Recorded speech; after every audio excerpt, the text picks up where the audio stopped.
Welcome sa ating munting YouTube channel. Please support my videos. Comment, like and subscribe po mga idolo. Maraming salamat po. Story present. Super Devo Uling System. Kabanata 2211 ang lugar ng pagsubok. Noong unang panahon, mayroong isang sekta na tinatawag na 10,000 Beast Pavilion. Bagamat ang sekta na ito ay sikat din sa pakikipaglaban sa mga hayop, hindi ito kasing incompetent ng 10,000 Beast Pavilion na nakatagpo ni Yezuan. Sa katunayan, maraming mga sekta na may parehong pangalan sa 10,000 Beast Pavilion, ngunit ang kanilang mga kakayahan ay mas mababa sa 1,000 ng orihinal na 10,000 Beast Pavilion. Sa normal na mga kalagayan, kung may magbanggit sa 10,000 Beast Pavilion, maaaring mag-isip ito ng husto sa mga tao, ngunit kung babanggitan nito ang sinaunang 10,000 Beast Pavilion, isa lang ang maiisip ng mga tao. Gayunpaman, natatakot ako na walang mag-aakalang ang sinaunang 10,000 Beast Pavilion na ito ay may tatago sa 10,000 Beast Valley na ito. Ngunit kapag iniisip ko ito, napagtanto ko na ito ay isang bagay na syempre. Mayroong halos walang katapusang Divine Beast sa Valley of 10,000 Beasts, na hindi maaaring patayin o putulin. Pagkatapos, kung walang dahilan, natatakot ako, maaaring mayroong napakaraming banal na hayop sa lahat. Sa ilalim ng pamumuno ng Diyos na si Haring Senador Luo, si Yezuan ay dumaan sa mga lihim na kaharian. Ang mga lihim na kaharian na ito ay napaka-espesyal, at maliwanag na ang mga ito ay nilikha ng isang tao na sadyang nilikha. Guro, mangyaring mag-ingat, mayroong 13 tinidor sa unahan, at ang bawat tinidor ay babantayan ng mga makapangyarihang hayop. Huwag mo silang gambling, kung hindi, natatakot tayo na hindi tayo makakalaban ng lahat. Maingat na pinaalalahanan ng Diyos na si Haring Senador Luo si Yezuan ng ilang bagay na dapat bigyang pansin habang nasa daan. Obviously, hindi ito ang unang beses na pumunta siya dito. Sa pangunguna ng Diyos na si Haring Senador Luo, si Yezuan ay walang panganib sa lahat, at hindi nagtagal, nakarating sila sa isang espesyal na espasyo. Narito, ang mga guhubad ng sinaunang 10,000 Beast Pavilion na sinabi mo. Tumingin si Yezuan sa harapan at tinanong ang Diyos na si Haring Senador Luo. Sa oras na ito, si Yezuan, kung hindi pa niya alam kung saan siya pupunta, malamang na hindi siya maniniwala na lahat ng nasa harap niya ay totoo. Sa harap ng Yezuan ay isang walang kapantay na malawak na kapatagan, na walang kaunting pagtaas at pagbaba. At sa kapatagang ito, nakatayo ang hindi mabilang na matataas na tore. Ang mga tore na ito ay ang trial towers ng 10,000 Beast Pavilion sa bibig ng Diyos na si Haring Senador Luo. Si Yezuan ay nakatagpo ng maraming mga tore ng mga pagsubok. Sa makatuwid, malalaman ni Yezuan na ang tore ng mga pagsubok na ito ay tila isang espesyal na seleksyon ng mga disipulo sa God Realm, o isang paraan ng pagbibigay ng mga espesyal na gantimpala. Oo, guro, ito ang lugar, ngunit guro, mangyaring mag-ingat, bagaman tila walang panganib dito, ngunit kapag mas mataas ang tore, mas iba ang pagsubok na tinatanggap nito. Kabilang sa mga ito, ang tore na may higit sa 9 na palapag, ito ay magiging banta sa buhay. Sa simula, ang pinili ko ay ang lahat ng trial tower sa ibaba ng ika-9 na palapag. Tumango si Yezuan, ngunit hindi niya pinansin ang Diyos na Haring Senador Luo, at hinayaan siyang maghintay dito. Para kay Yezuan mismo, naglakad siya patungo sa harapan. Ang mga matataas na tore na ito ay tila ibinahagi sa isang bilog, at habang papasok ka sa loob, mas mataas ang mga tore. Magsimula sa pinakamababang tore na may isang palapag lamang, at habang papasok ka sa loob, mas tataas ang tore. Dahil first time ko dito, pipili muna ako ng hindi gaanong mahirap, at subukan. Malumanay na sabi ni Yezuan, at kasabay nito, nakapasok na siya sa isang 19 na palapag na pagsubok na tore. Nang humakbang si Yezuan sa tore, isang malakas na aura ang agad na tumagos sa kanyang katawan. Para bang malinaw na tinitiktikan si Yezuan, at sa parehong oras, isang boses ang tumunog. Nakumpleto na ang pagsusuri sa pagtuklas, walang mga tala ang target, ay back up ang mga file, at payagan ang pagsubok. Ano, bahagyang nagulat si Yezuan, dahil ang boses na ito ay medyo malapit sa prompt ng system, paanong hindi magugulat si Yezuan? System, ano ito? Hindi malay na tanong ni Yezuan sa sistema. Ding, sinenyasan ng system na ang data ay hindi sapat at hindi matukoy. Ding, sinenyasan ng system na automatikong i-unlock ang mana ng mga sinaunang Diyos. Ding, ang system ay nag-uudyok, ang pagkolekta ng data ay isinasagawa, ang koleksyon ay kumpleto na. Ding, congratulations sa host, triggering the hidden task of reactivate the sect system. The host will break through the trial here and will initial activate the sect system. Preliminary activation, ano ang ibig sabihin nito? At saka, bakit parang espesyal ang misyong ito? Ding, nag-uudyok ang system, mangyaring bigyang pansin ang host, ang sistema ng sekta ay automatikong na-update sa sistema ng sekta sa antas ng Diyos. Mas nalilito ngayon si Yezuan, ngunit may isang bagay na napakalinaw ni Yezuan. Iyon ay, sa pagkakataong ito ay gusto niyang muling buhayin ang sistema ng sekta, natatakot ako na hindi ito ganoon ka-simple. Siyempre, isa pang paliwanag para sa kahirapan sa pag-activate nito ay kapag ganap na na-activate ni Yezuan ang sistema ng sekta, ito ay magiging napakalakas. Mga fragment ng hayop, bagamat hindi ito masyadong nasabi ng system, naiintindihan na ito ni Yezuan. Ito ay upang hayaang makapasa si Yezuan sa iba't ibang pagsubok ng sinaunang 10,000 Beast Pavilion, at pagkatapos ay palakasin ang paraan ng pakikipaglaban sa mga hayop sa kanyang sistema ng sekta. Siyempre, walang dapat pagdudahan si Yezuan tungkol sa puntong ito. Kung ito ay upang muling buhayin ang sistema ng sekta, o upang makakuha ng mga gantimpala sa pamamagitan ng mga pagsubok, isa-isang kukumplito ni Yezuan ang mga pagsubok. Ang ika-19 na palapag na pagsubok na tore. Para kay Yezuan, wala lang iyon, at hindi nagtagal bago ito lumipas. Ang gantimpala ay walang iba kundi isang ordinaryong medicinal pill sa mga mata ni Yezuan. Ngunit nalaman ni Yezuan ang pangkalahatang mekanismo ng trial tower na ito sa pamamagitan niya. Ang pagsubok ng sinaunang 10,000 Beast Pavilion na ito ay automatikong nababagay ayon sa kaharian ng taong papasok dito. Mayroong mga banal na hayop sa bawat layer, patayin ang mga banal na hayop upang maabot ang susunod na antas. Ngayong alam na niya ang pangkalahatang mekanismo, natural na hindi mag-aaksaya ng oras si Yezuan sa mga ordinaryong tore na ito. Hindi nagtagal, diretsyong dumating si Yezuan sa pinakasentro na lugar, ang pinakasentro na posisyon ng buong hanay ng Trial Tower. Dito, mayroong kabuuang 6 na tower tulad ng Plum Blossoms, na ang core nito ay isang super tower na may 9,999 na palapag. At walang mga upuan sa paligid niya, na lahat ay mga espesyal na tore na may 8,999 na palapag. Dito, ito ba ang magiging pangunahing pagsubok ng sinaunang 10,000 Beast Pavilion? Kaya, magsimula tayo sa 5 tore na ito. Hindi nag-atubili si Yezuan, itinulak ang pinto ng isa sa mga tore at pumasok. Gayunpaman, sa sandaling pumasok si Yezuan, napagtanto niya na nakagawa siya ng isang malaking pagkakamali. Siya ay pabaya. Bagamat sinubukan ni Yezuan ang isang tore sa labas, sa katunayan, ang pagsubok ay hindi kasing simple ng iniisip ni Yezuan. May dumating na ba sa wakas para sumubok? It's been thousands of years, I've been lonely for thousands of years, and finally may dumating. Little guy, congratulations sa pagpunta mo dito, simula nung pumunta ka dito, dapat alam mo na makakaalis ka lang ng buhay kung aakyat ka sa pinakamataas na punto. Swerte ka sana. Sana hindi ka matulad sa mga taong yun dati, naubos na ang Godhead sa kalahati.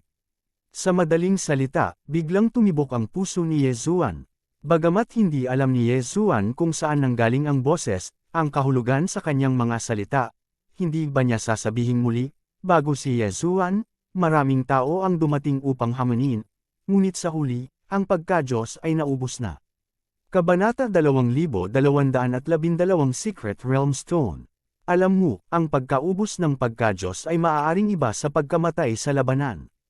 Ang pagka-Diyos ay naubos na nangangahulugan na ang buhay ay natural na nauubos, at ang banal na kapangyarihan ay natural na nauubos. Kaya, gaano katagal na natili rito ang mga nasa harapan? Ikaw ba ang patron ng Trial Pavilion na ito? Malakas na tanong ni Yezuan. Sa kasamaang palad, hindi pinansin ng boses ang ibig sabihin ni Yezuan, ngunit sinabi sa kanyang sarili. Bata, piliin ang iyong ratio ng oras. Ang pinakamababa ay 1 hanggang 100, at ang pinakamataas ay 1 hanggang 100,000. Kung mas mataas ang ratio ng oras, mas magiging mahirap ito. Ano? Pumili ng sarili mong sukat ng oras. Sa trial tower na ito, maaari mo talagang piliin ang ratio ng oras sa iyong sarili.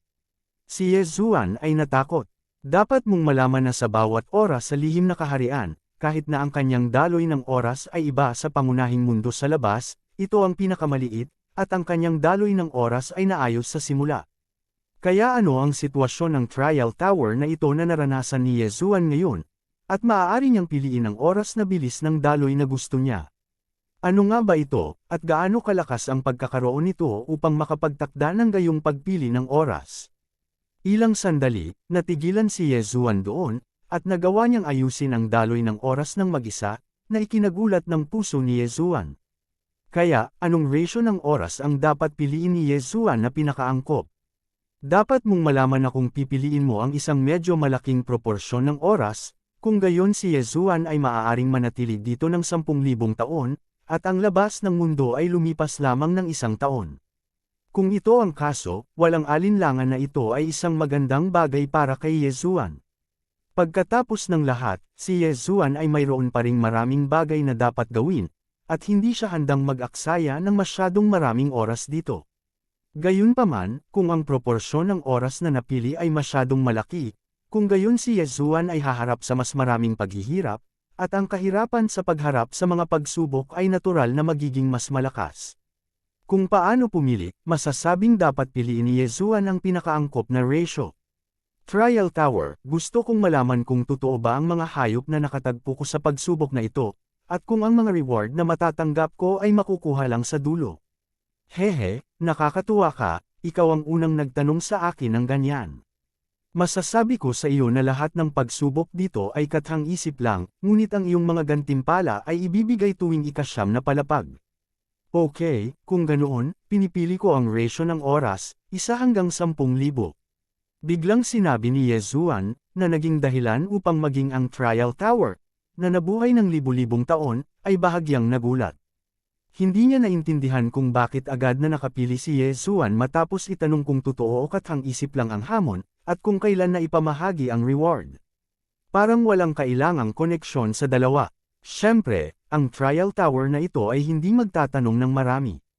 Isang fictitious beast. Sa oras na ito, nakaramdam ng kaunting panghihinayang si Yezuan sa kanyang puso. Masasabing kung totoo ang mga mythical beast dito, tiyak na makakapag-upgrade si Yezuan. Gayunpaman, kung ito ay isang kathang-isip na imahe, ito ay magiging mas mahirap para kay Yezuan. Gayunpaman, naunawaan din ni Yezuan sa kanyang puso na ang pagsubok na tore na ito ay malamang na nakatuon sa mga ordinaryong disipulo libu-libong taon na ang nakalilipas. Kaya natural, ang paggamit ng isang fictional mirror image beast ay ang pinakamahusay na pagpipilian.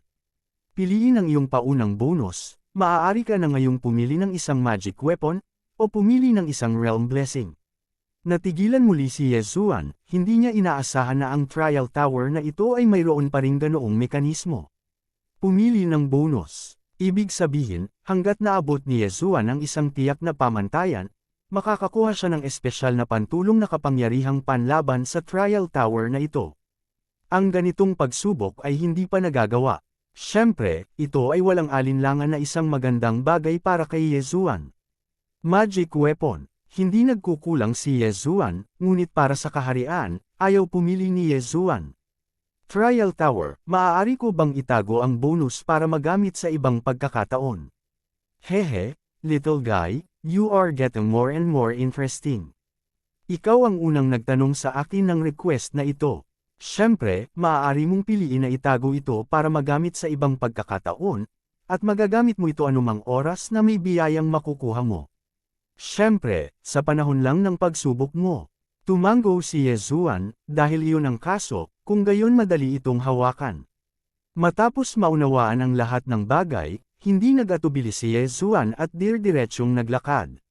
Sa unang palapag, nakatagpo si Yezuan ng isang hayop na ulo ng toro. Ang divine beast na ito ay may makapangyarihang kapangyarihan, ngunit ang kaharian nito ay kapareho ng antas ni Yezuan. Ang paunang antas ba ay pareho kay Yezuan? Pagkatapos, gustong makita ni Yezuan kung ano ang susunod na hamon.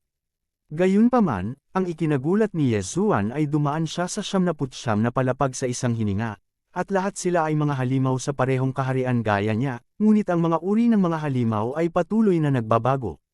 At nang patayin niya ang Divine Beast sa ika-79 na palapag, isang sinag ng liwanag ang bumaba at nagpadala ng unang gantimpala ni Yezuan. At kasabay nito, muli siyang nakatanggap ng bonus reward. Well, ito talaga ang Frost at Flying Snow. Binuksan ni Yezuan ang reward box, tiningnan ang nilalaman, at natigilan. Ang Frost at Flying Snow ay hindi isang mataas na antas o espesyal na mapagkukunan, ngunit ito ay napakabihirang. Ang function ng Frost at Flying Snow ay na maaari nitong agad na baguhin ang kasalukuyang kapaligiran kapag ito ay ginamit, na masasabing katumbas ng paglikha ng isang malamig na espasyo sa taglamig sa maikling panahon. Ang bagay na ito ay walang praktikal na epekto, ngunit ito ay halos imposible upang makuha ito, dahil ang bagay na ito ay hindi maaaring pinuhin at maaari lamang makuha sa pamamagitan ng swerte. Hindi inaasahan ni Yezuan na ang unang gantimpala na natanggap niya ay isang espesyal na bagay. Gayunpaman, ang hindi alam ni Yezuan ay nagsimula pa lang ang kanyang sorpresa. Sa susunod na hamon, bawat 79 na palapag, si Yezuan ay makakatanggap ng bonus na pagkakataon, at gayon din, makakatanggap din siya ng parehong kayamanan bilang gantimpala. At ang mga gantimpala na ito, nang walang pagbubukod, ay pawang mga espesyal na mapagkukunan. Lalo na nang malagpasan ni Yezuan ang 999 na palapag, nakuha niya ang isang bagay, na mas maalamat. Ding, nag-prompt ang system, ang tinukoy na item, ang Secret Realm Stone.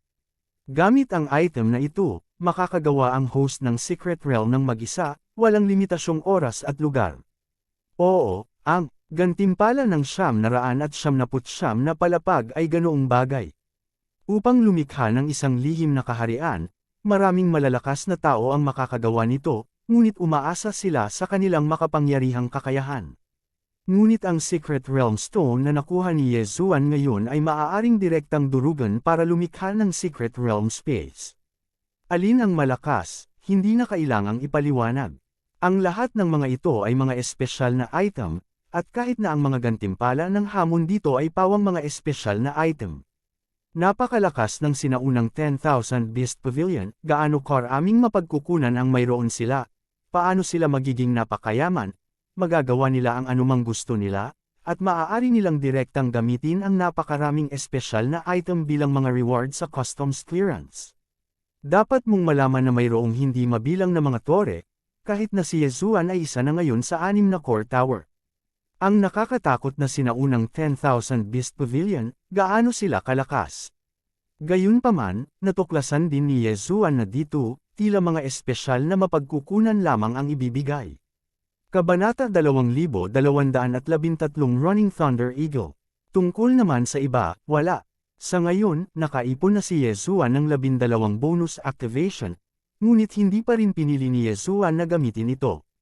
Sa oras na ito, si Yezuan ay lihim na nagalak sa kanyang puso, sa kabutihang palad, hindi niya nagamit ang bonus na kakayahan, kung hindi, natatakot ako na ito ay magiging mas at mas mahirap na makapasa sa pagsubok na tore na ito. May pakiramdam si Yezuan na ang pagpapala ng pagsubok na tore na ito ay malamang na isang bitag. May sapat na dahilan si Yezuan para maniwala na kung pipiliin niya ang pagpapala, ang katumbas na hamon ay magiging mas mahirap. Gayunpaman, ang kakayahan sa pagpapala na nakuha ng tester ay hindi pag-aari, at hindi rin niya maaaring gamitin ang 100% ng kanyang lakas. Sa madaling salita, natatakot ako na maraming mga tester, kahit na may kakayahan silang makapasa, ay magiging imposible lamang na makapasa sila hanggat gumagamit sila ng mga pagpapala. Isang malaking tukso, ngunit isang nakamamatay na pagsubok. Anong klaseng pagpapala ito? Ito ay isang nakatagong pagsubok sa lahat. Sa kabutihang palad, hindi ito ginamit ni Yezuan, kung hindi, ang mga kahihinatnan ay hindi maiisip. Habang umuunlad ang hamon, patuloy na lumalakas ang lakas ng mga banal na hayop na hinarap ni Yezuan. Sa oras na ito, sa harap ni Yezuan, muling lumitaw ang bull-headed beast na nakatagpo niya sa unang palapag. Hoy, ito na naman ba itong bull-headed beast? Tapos, sa pagkakataong ito, anong mga espesyal na kakayahan ang nakuha mo? Tiningnan ni Yezuan ang bull-headed beast at mahinang sinabi, gayunpaman, nakita na ni Yezuan ang bull-headed beast na ito nang hindi mabilang na beses. Sa simula, umaasa lamang ito sa brute force, at pagkatapos ay tumaas ang bilis, at pagkatapos ay mayroon itong ilang mahiwagang kapangyarihan, at ang lakas ng hayop na may ulo ng toro ay patuloy na lumakas. Sa hamon nitong sinaunang 10,000 Beast Pavilion, ang kalaban ay paulit-ulit na pinalalakas, ngunit ang sariling lakas ni Yezuan ay hindi magbabago kahit kaunti. Dahil hindi magagamit ni Yezuan ang mga kakayahan sa pagpapala na iyon. Taas ulo, biglang umungal ang bull-headed beast, at isang malakas na soundwave ang direktang hamampas kay Yezuan. Ito na naman ang daye, ito ba ang kakayahan na nakuha mo sa iyong pangatlong hitsura? Ngunit sa kasamaang palad ay hindi ito gumagana para sa akin. Biglang humigpit ang katawan ni Yezuan, at mabilis na pinigilan ng divine sense ang kanyang pandinig. Kahit na ang mga soundwave ay malakas, hindi sila makakatulong sa kanya. Boom! Tulad ng pagguho ng lupa, mabilis na nabasag ang buong lupa, at direktang bumulwak ang isang agos ng mainit na magma. Si Yezuan ay sumayaw na parang sayaw, malayang sumasayaw sa mga piraso ng graba, hindi pinapansin ang eksena sa harap niya, dahil ang paglipat na ito ay isang bagay na naranasan na ni Yezuan. Biglang, sa tabi ni Yezuan, mahigit 100 ng lovable-headed mythical beast ang biglang nabuo, at pagkatapos ay direktang sumugod kay Yezuan. Ang kakayahan ba ay nakuha sa oras na ito upang kontrolin ang lava? Sa kasamaang palad, ito ay walang silbi. Walang pakialam na sinabi ni Yezuan, ang divine sword sa kanyang kamay ay biglang ipinadala, at sa ilalim ng kontrol ni Megatron, pinatay niya ang mga lovable-headed beast na iyon sa napakabilis na bilis. Boom boom boom! Sa tuwing bumababa ang espada, isang lava divine beast ang dapat napugutan ng ulo, ngunit si Yezuan ay tila walang impluensya, tahimik na nakatayo doon, umiiwas lamang paminsan-minsan.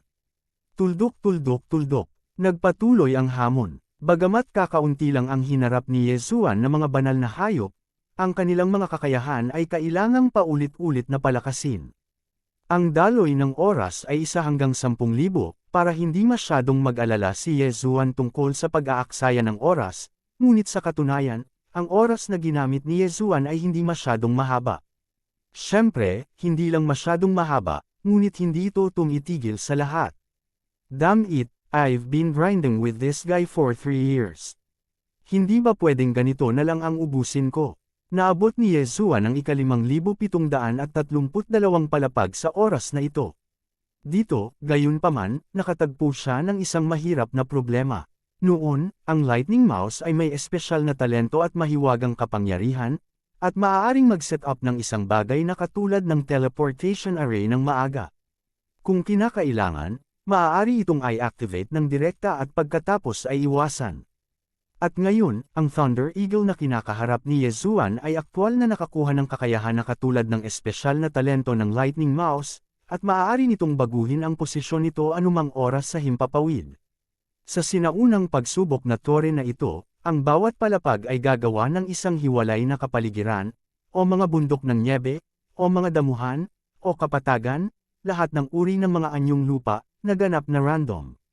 Kung hindi mo papatayin ang target na mythical beast, hindi mawawala ang ilusyon. Sinubukan ito ni Yezuan. Kung gagamitin niya ang sistema para sirain ang ilusyon, magsisimula lang muli ang hamon. Sa makatuwid, matagal nang tumigil si Yezuan sa paggawa ng ganoong bagay. Sa pagsubok na ito, lumipas na si Yezuan ng 1,000 taon. Siyempre, ang 1,000 taon sa loob, sa labas, ay hindi talaga nagtagal. Pagkatapos ng lahat, pumili si Yezuan ng time ratio na 1 hanggang 10,000.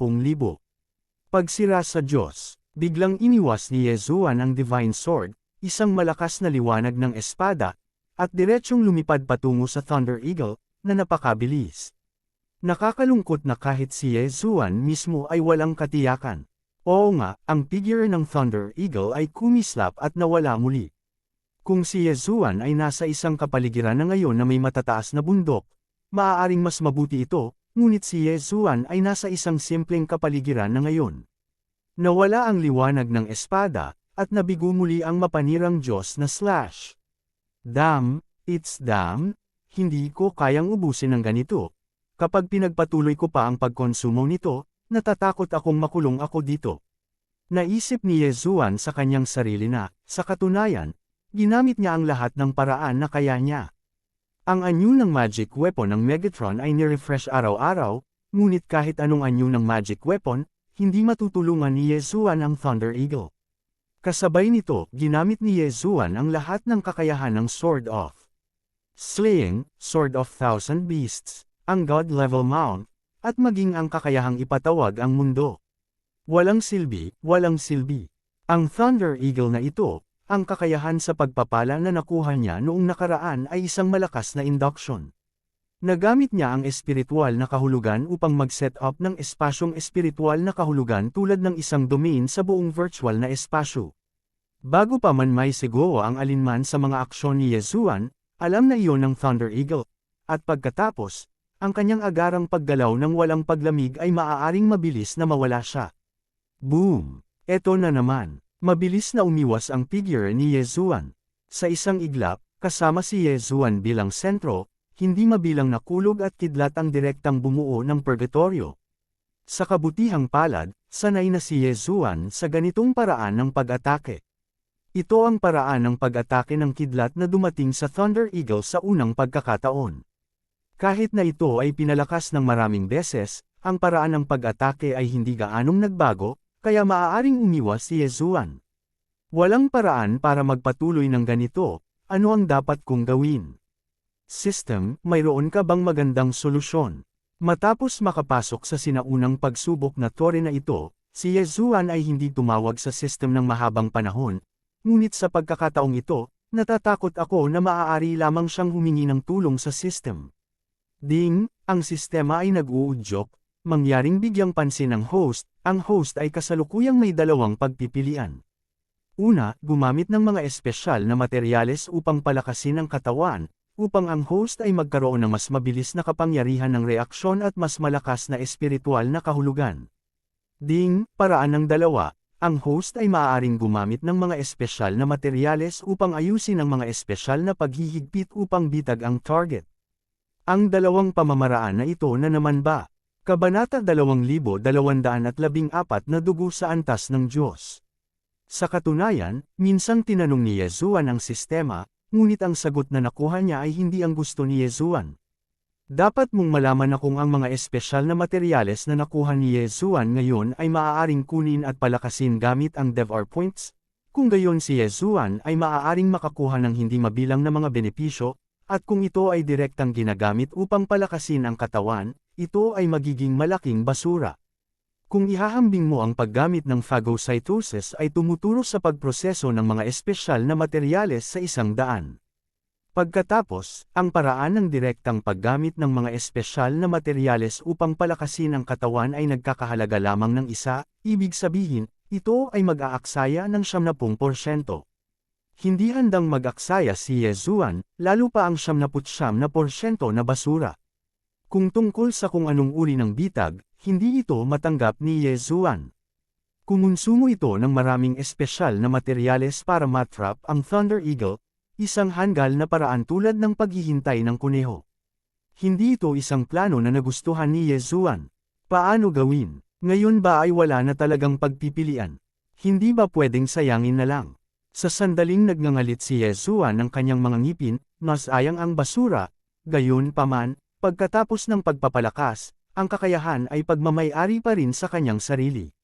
System, gamitin ang pinakamainam na reinforcement plan, gagamit ako ng mga espesyal na materyales para palakasin ang sarili ko. Mga espesyal na materyales, ang tanging gantimpala na maaaring makuha sa sinaunang pagsubok na tore na ito, ngunit ngayon, kailangan nilang gamitin. Ding, ang sistema ay nag-uudyok, mangyaring bigyang pansin ng host, mangyaring piliin ang pagpapalakas ng plano, may mga pagpipilian na mapagpipilian, pagpapalakas ng espiritual na kahulugan, paglusob sa dugo, pagpapalakas ng neural na tugon, at pagpapalakas ng kontrol ng banal na kapangyarihan. lumagpas sa bloodline. Sa katunayan, gusto talaga ni Yesuan na masira ang bloodline. Gayunpaman, kung gagamitin mo ang mga tinukoy na materyales para makalusot, kailangan mo lamang ng ilang materyales. Ngunit kung pipiliin ni Yesuan na lumampas ngayon, kakainin nito ang halos lahat ng kanyang mga espesyal na materyales. Siyempre, ang iba pang mga pagpipilian ay hindi mas mahusay. Sa mga espesyal na materyal na gantimpala na ito, imposibleng sabihin na makukuha ni Yesuan ang gusto niya, kaya ang resulta ay magagamit lamang ni Yesuan ang mga maaksayang pamamaraan upang makamit ang gusto niya. Sa kabutihang palad, dahil nagpasya na si Yesuan na mag-aksaya, wala na siyang pakialam sa pag-aaksaya pa. System, gusto kong masira ang bloodline, at sa parehong oras, lahat ng natitirang espesyal na materyales ay magpapalakas sa espiritual na kahulugan. Naghahanda si Yesuan na sayangin ang ritmo hanggang sa dulo. Ding, nag-prompt ang system, kumpleto na ang kombinasyon ng materyal. Ding, sinenyasan ng system na nasira ang bloodline ng host. Ding, ang senadorios ng system, ang bloodline ng demigod level na God of War at ang bloodline ng demigod level na Sword God ay matagumpay na pinagsama. Ding, sinenyasan ng system na ang host ay gumamit ng mga espesyal na materyales upang puwersahang pagsamahin ang mga daluyan ng dugo, at ang mga daluyan ng dugo ay na-mutate. Ding, nag-uudyok ang system, nagpapatuloy ang mutation. Ding, nag-prompt ang system, kumpleto na ang mutation, at lahat ng special resources ng host ay nilamon ng bagong bloodline. Ding, ang sistema ay nag-uudyok, binabati kita sa host, na nakuha ang tanging espesyal na linya ng dugo, ang antas ng Diyos na linya ng dugo, ang walang hanggang linya ng dugo. Walang hanggang dugo. Anong bloodline ito? Ang pangunahing punto ay ang orihinal na plano ni Yesuan na sabihin na ito ay isang espesyal na materyal na ginamit upang palakasin ang espiritual na pakiramdam, ngunit ito ay ganap na nilamon ng walang hanggang bloodline na ito. Kaya, ano ang espesyal sa walang hanggang bloodline na ito? Sinimulan ni Yesuan na suriin ang kanyang kasalukuyang espesyal na bloodline. Hindi ko alam kung hindi ko ito nakikita, ngunit nagulat siya sa isang tingin. Masasabing nang makita ni Yesuan ang paglalarawan ng eternal bloodline, nahulog si Yesuan sa labis na kaligayahan. Walang hanggang bloodline, ang tanging espesyal na bloodline, natatangi sa host. Espesyal na katangian isa, makapangyarihan. Ang mga Diyos na nasa itaas ng pangunahing antas ng Diyos ay magagawang makabisado ang isa o dalawang espesyal na batas ng kalikasan, tulad ng oras, espasyo, buhay, at iba pa. Gayunpaman, kahit na ang mga Master God na may mga natatanging talento ay maaari lamang makabisado ang dalawang batas sa pinakamaraming. Gayunpaman, ang walang hanggang bloodline na pag-aari ng host ay magagawang makabisado ang kapangyarihan ng lahat ng mga batas, hanggat ang host ay handa at may sapat na mga kinakailangan. Kabisaduhin ang kapangyarihan ng lahat ng batas. Napakalakas talaga ng walang hanggang bloodline na ito. Natigilan si Yesuan nang tingnan niya ang unang katangiang ito. Anong uri ng growth space ang ibinibigay ng walang hanggang bloodline na ito kay Yesuan? Mahirap para kay Yesuan mismo na isipin. Siyempre, ang eternal bloodline ay isang napakalaking bote pa rin, at si Yesuan lang ang pipili kung anong uri ng tubig ang nilalaman nito.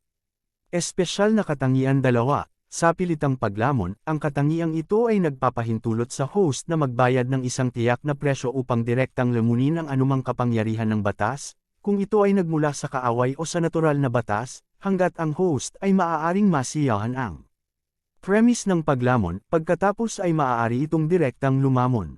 Espesyal na katangian tatlo, walang hanggang katawan. Ang walang hanggang bloodline ay nagbibigay sa host ng karapatan sa immortalidad.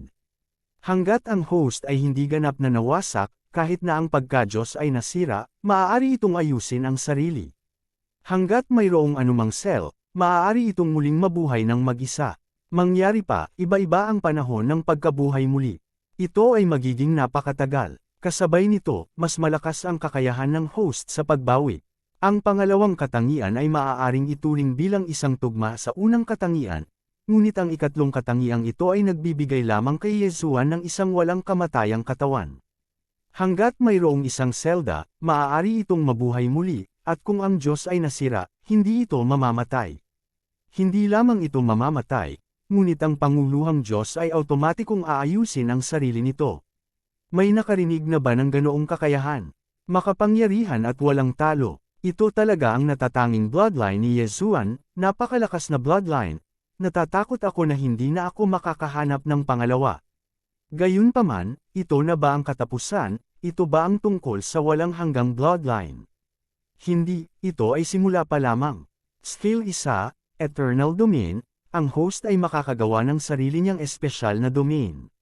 Sa walang hanggang domain, ang lahat ng mga katangian ng host, kabilang ang antas, ay direktang tumaas ng 100 beses. Ang pagbuo ng isang espesyal na field ay nangangailangan ng host na gumamit ng isang espesyal na walang hanggang punto, at sa tuwing ito ay i-activate, ito ay uubusin din ng walang hanggang punto. Ang oras ng paglamig, 1,000 taon. Skill 2, Eternal Reward, ang host ay maaaring magbigay ng reward sa sinuman, mga hayop, mga demonyo, at iba pa ayon sa kanyang sariling kagustuhan. Ang mga target na hindi direktang nauugnay sa host ay random na gagantimpalaan, at ang mga reward ay random na matutukoy ayon sa mga walang hanggang puntos na ibinigay ng host.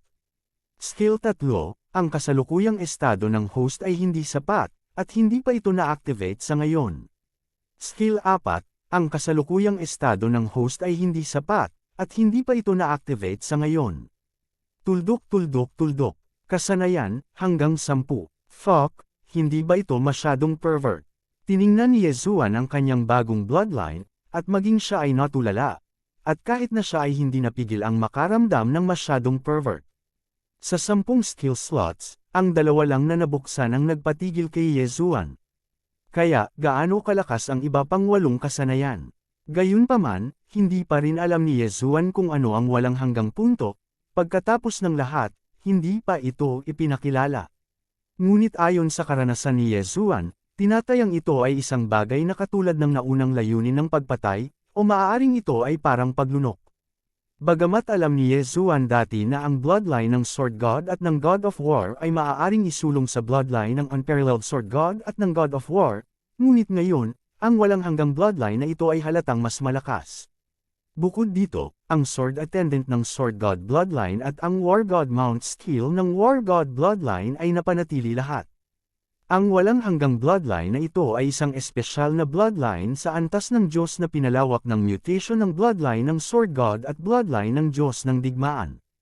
Sa madaling salita, mayroon na ngayong 3 bloodline si Yezuan sa kanyang katawan, ito ay ang Demigod level War God Bloodline, ang Sword God Bloodline, at ang God level na Eternal Bloodline. Gayunpaman, nang labis na nasasabik si Yezuan, naantala siya.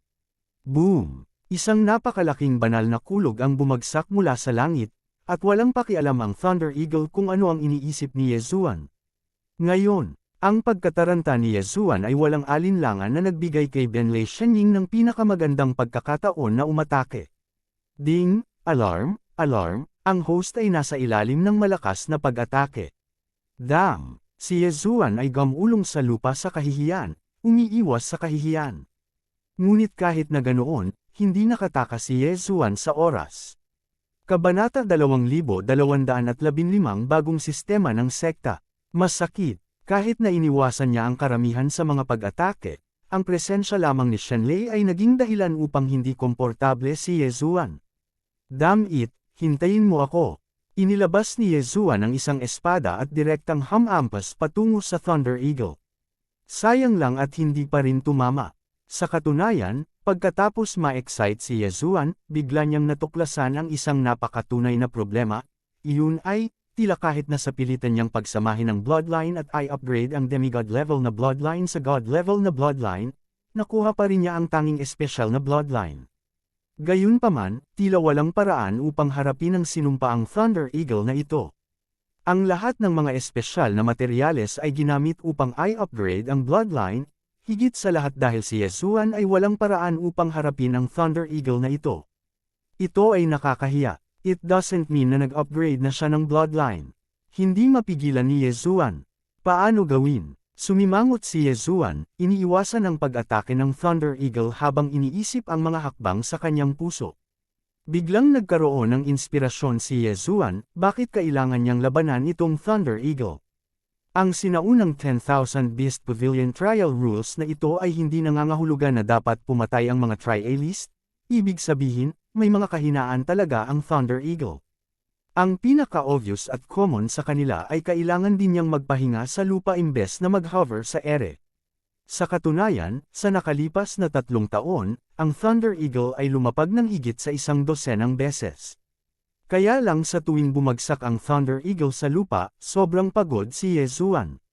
Sa makatuwid, nang hindi umatake ang Thunder Eagle, sinamantala din ni Yezuan ang pagkakataong magpahinga. Gayunpaman, ngayon lang napagtanto ni Yezuan na sa katunayan, hindi na niya kailangang gumastos sa Thunder Eagle na ito, hanggat nakarating siya, darating ang pagkakataon. Ang mga sulok ng bibig ni Yezuan ay bahagyang kumaibot, tiyak na hindi bumaril, ngunit umiiwas lamang sa pag-atake. Oo nga, tulad ng naisip ni Yezuan, malapit nang mapunta ang Thunder Eagle. At sa pagkakataong ito, nang lumapag ang Thunder Eagle, mabilis na putok si Yezuan.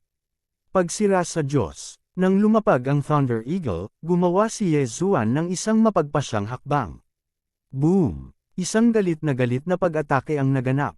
Hindi maisip ng Thunder Eagle na si Yezuan ay gagawa ng palihim na pag-atake sa pagkakataong ito. Ito ay lumapag ng higit sa 100 beses, at si Yezuan ay hindi pa nakakilos. Gayunpaman, sa pagkakataong ito, gumawa ng hakbang si Yezuan. Dahil sa biglaang pagkilos, hindi na nakapag-react ang Thunder Eagle. Nagkaroon ng malakas na putok, at ang Thunder Eagle ay direktang natumba sa hangin, at sa isang galaw, sasayangin ni Yezuan ang pagkakataon, at bigla siyang sumugod. Tuldok. Sa katunayan, hindi nagustuhan ni Yezuan ang mga hayop sa mga pagsubok, dahil ang mga virtual na salamin na imaheng ito ay malinaw na nagtataglay ng malakas na lakas. Ngunit walang nilalang, ibig sabihin, kahit na pinugutan sila ni Yezuan, hindi niya magagawang lamunin ang kanilang mga bangkay.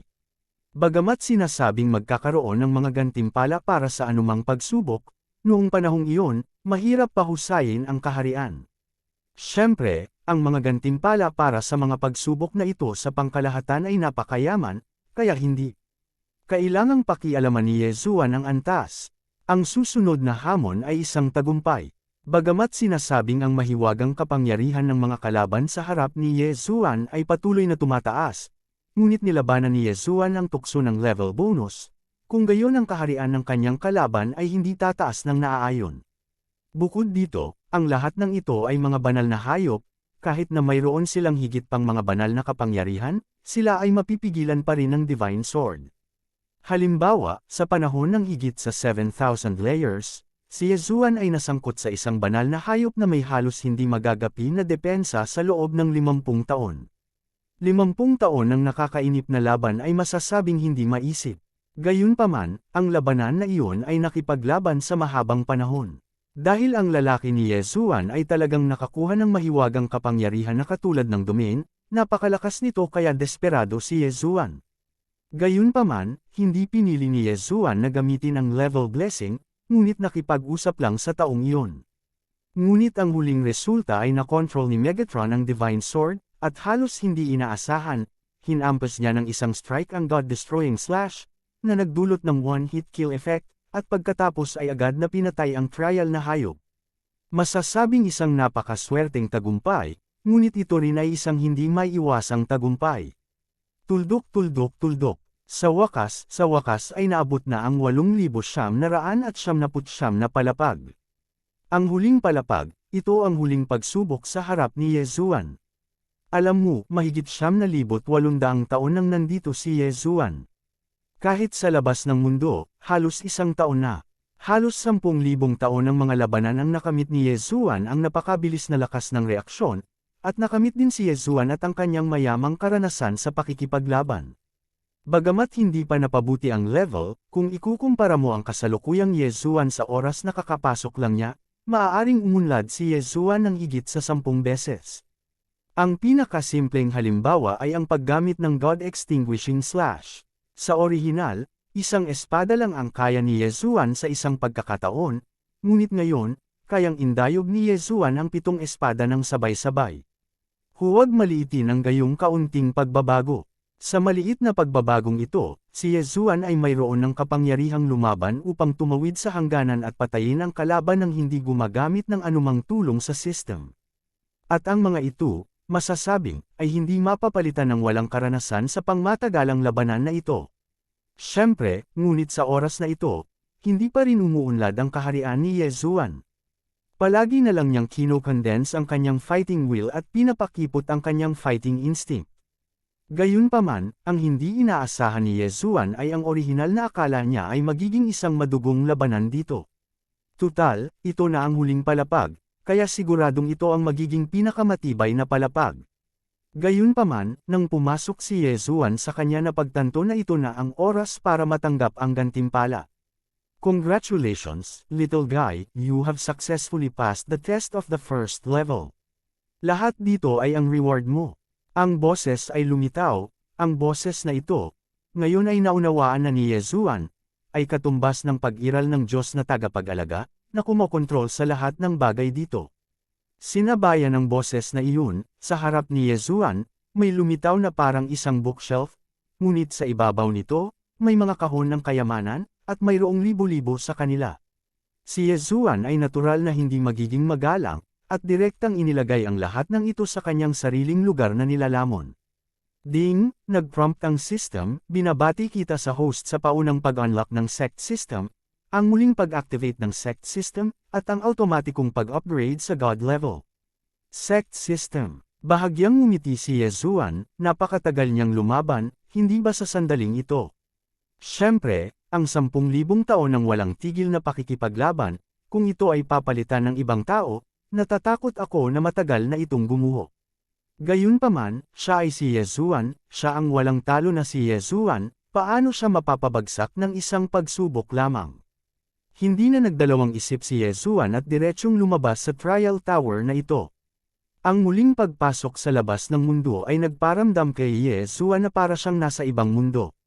Sa kabutihang palad, ang mapagbigay na pabuya ay naging kapaki-pakinabang kay Yezuan.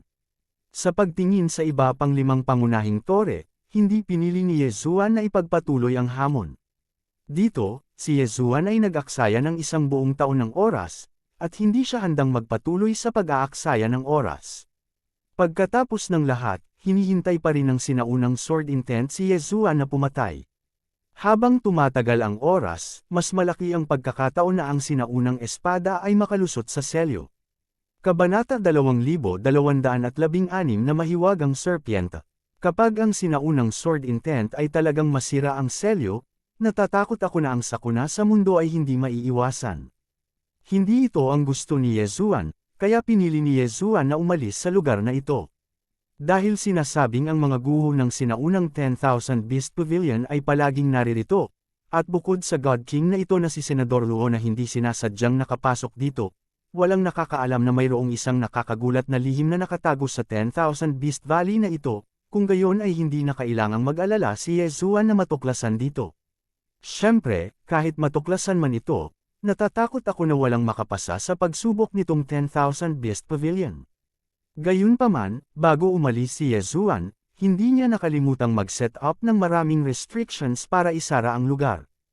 Ito ang lugar na itinago ni Yezuan at bumalik sa ibang pagkakataon. Ito na ang lugar na pribadong pagmamay-ari ni Yezuan. Kung gayon, natural, hindi mag-aalala si Yezuan kung aalis siya. Sa simula, itinakda ni Yezuan ang 3 target na lokasyon, at ngayon ay naabot pa lamang ni Yezuan ang unang Valley of 10,000 Beasts, ngunit ang mga natamo niya ay lubos na nagpabuti sa lakas ni Yezuan. Ngunit hindi sapat na maging kabisera upang labanan ang sinaunang layunin ng espada, kaya naisip ni Yezuan sa oras na ito na umalis dito at pumunta sa Medicine King Valley. Bagamat alam ni Yezuan sa kanyang puso na maaaring mas mahusay siya dito kung mag-level up lang siya, ngunit nalaman ni Yezuan na madalas siyang nakakahanap ng mga sinaunang guho upang makakuha ng espesyal na mana, na magpapalakas sa kanya. Sa oras na ito, si Yezuan ay may kakilakilabot na ideya sa kanyang puso. Bagamat hindi pa ito nakumpirma, sa palagay ni Yezuan ay napaka-posible. Ibig sabihin, ang mga kalaban at maging ang mga kaalyado na kinakaharap niya ngayon ay hindi ang pinakamagaling, makapangyarihan. Dahil nakikita ni Yezuan ang isang posibilidad mula sa kanyang patuloy na pag-unlad, ibig sabihin, kung makuha niya ang sinaunang mana, ang kanyang lakas ay mapapabuti ng husto sa ilalim ng parehong kaharian. Halimbawa, ang kasalukuyang lakas ni Yesuan ay halatang nasa kaharian lamang ng mga pangwalong ranggo na mababang antas na mga Diyos, ngunit mayroon siyang sapat na kumpiyansa na pumatay sa mga Diyos sa gitnang antas at maging sa mga Diyos na may mataas na antas sa ilang segundo. Ang pangunahing dahilan ay nakuha niya ang sinaunang mana. Sa madaling salita, makukuha ito ni Yesuan, kaya bakit hindi ito makuha ng iba? Ang mga superpower na ito na nakakuha ng sinaunang mana, natatakot ako na isa-isa ay hindi magiging simple. Si Moshang Beijing, kung tutusin, ay isang napakaliit na lugar. Lamang, kumpara sa buong God Realm, siya ay hindi gaanong mahalaga. Kaya, sa ganitong paraan, sino ang makakagarantiya na sa ibang mga lugar, walang mga powerhouse na nakakuha ng sinaunang mana, at masasabi pa nga na sila ay tunay na mga sinaunang powerhouse. Dapat pagbutihin ni Yesuan ang kanyang sariling lakas, sa paraang ito lamang siya magkakaroon ng kakayahang labanan ang mga mapagmataas na anak na iyon. Ang antas ay dapat na mapabuti, ngunit ang sinaunang lihim na kaharian ay hindi rin maliligtas. Sa Valley of 10,000 Beasts na ito, ang pamana ng sinaunang 10,000 Beast Pavilion ay nakatago, kaya sa Valley of Medicine Kings, magkakaroon din ba ng pamana na naghihintay para kay Yesuan? Si Yesuan ay kumilos ng napakabilis, at hindi nagtagal bago siya direktang nakarating sa Valley of the King of Medicine. Kung ikukumpara sa Valley of 10,000 Beasts, ang Valley of the King of Medicine ay mas desyerto. Bagamat alam ng lahat na mayroong hindi mabilang na mga mapagkukunan ng mahiwagang gamot dito, kakaunti ang mga tao ang pipiliing pumunta dito. Dahil masyadong mapanganib ang lugar na ito, maging si Yesuan ay nakasimangot sa oras na ito. Si Yesuan ay nasa pinakalabas na layer ng Medicine King Valley, ngunit nakatagpo siya ng isang Divine Beast, isang nakakatakot na Divine Beast na lumaki pagkatapos makalunok ng hindi mabilang na mga mahiwagang gamot. Ito ay isang higanting pulang ahas na may 2 pares ng mga pakpak, at ito ay nagil-inang ng espiritual na karunungan. Tao, bakit ka nagpunta dito? Hindi ito ang lugar na dapat mong puntahan, umalis ka dito, kaya kitang iligtas na hindi mamatay, kung hindi, tiyak na mamamatay ka. Sinabi ng higanting pulang ahas kay Yesuan, ang tono ay walang malasakit, at kahit na nagsasalita siya, hindi siya nag-abalang tumingin kay Yesuan. You let me go. Ikaw lang ba? Tumingin si Yesuan sa pulang higanting ahas at sinabi. Bagamat nakikita rin ni Yesuan na ang lakas ng pulang higanting ahas na ito ay hindi pangkaraniwan, imposibleng takutin si Yesuan sa ganitong paraan. Abat mayabang na tao, para kang naghahanap ng kamatayan. Biglang tumayo ang higanting pulang ahas. Oo, tumayo ka lang. Parang cobra, nakataas ang ulo nito, at mahigit 10 metro ang taas nito. Sa 2 tatsulok na mata, mayroong isang madilim na pulang ilaw, na mukhang kakaiba. Haha, kung gusto mong lumaban, pwede kang lumaban, saan nanggagaling ang napakaraming kalokohan? Pagsira sa Diyos. Swish! Kasabay nito, sunod-sunod na inindayog ni Yesuan ang Divine Sword, at ilang sword lights ang direktang lumipad patungo sa pulang higanting ahas. Ang mga pagsubok ni Yesuan sa sinaunang 10,000 Beast Pavilion ay hindi basta-basta. Sa oras na ito, ang kanyang kapangyarihan sa pakikipaglaban ay tumaas ng ilang beses. 5 sinag ng liwanag ang sumugod patungo sa pulang higanting ahas. Sa ilalim ng epekto ng pagpipigil, ang 5 God Extermination Slashes na ito ay magkakaroon ng kakayahan na 10 beses ang crit. Gayunpaman, nakita ko na may biglang tumalsik na mapula-pula na usok mula sa bibig ng pulang higanting ahas.